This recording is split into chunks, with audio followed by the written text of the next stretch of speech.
Find the maximum normal stress in the wood in pounds per square inch.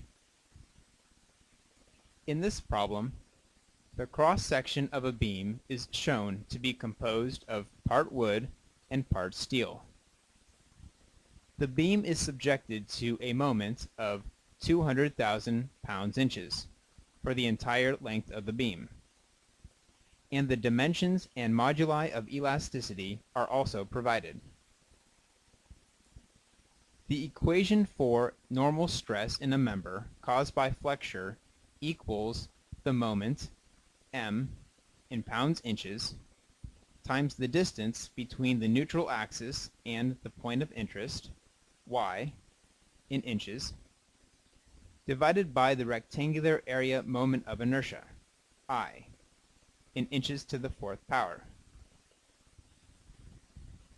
Since the problem asks to find the maximum normal stress in the wood, the distance y will equal the distance between the neutral axis of the beam and the extreme wood fiber in the beam. Let's begin by solving for the area moment of inertia, I.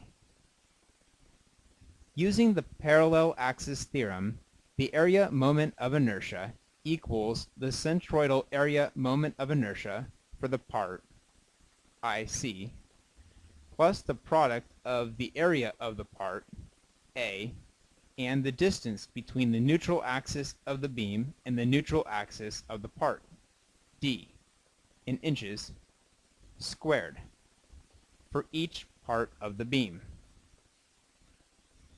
In this problem, we'll evaluate the area moment of inertia using two parts, a part for the wood, subscript W, and a part for the steel, subscript S.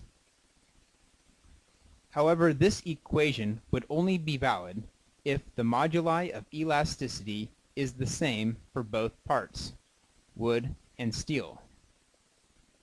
But since the moduli of elasticity in the steel is much greater than it is in the wood, we need to multiply the steel term by the variable n, which equals the ratio of elastic moduli values and equals 20.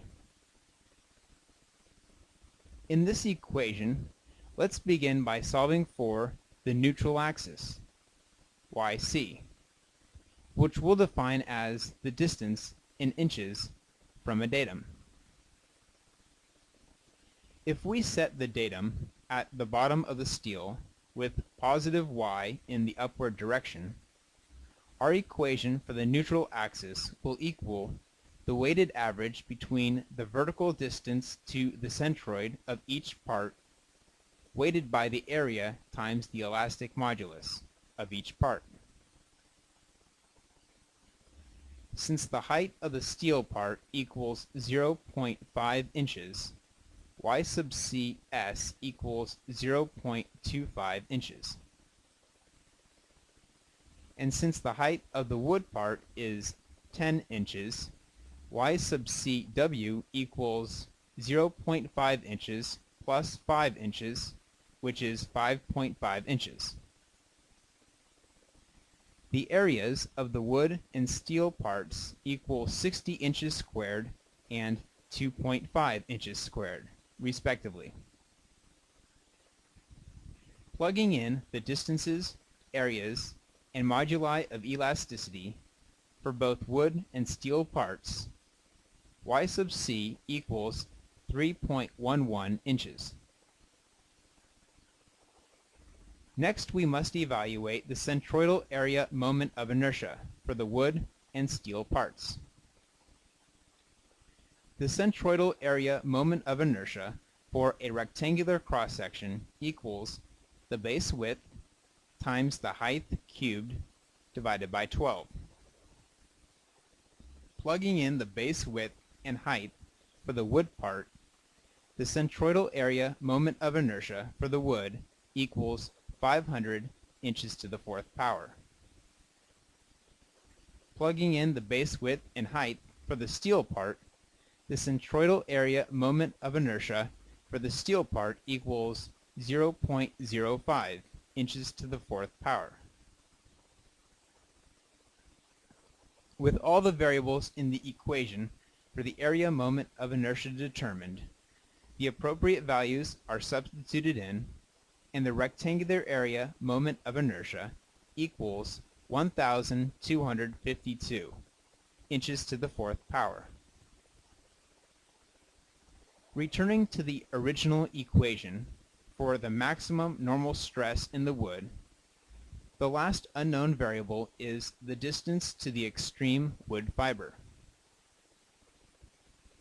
Since the neutral axis is at y sub c, that equals 3.11 inches, then y sub EWF is the distance from the datum to the part in the wood furthest from the neutral axis, which in this case is 10.5 inches.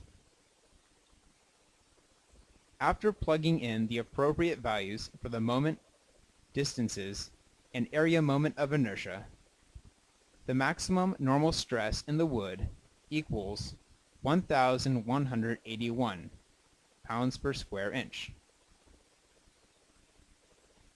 When reviewing the possible solutions, the answer is C.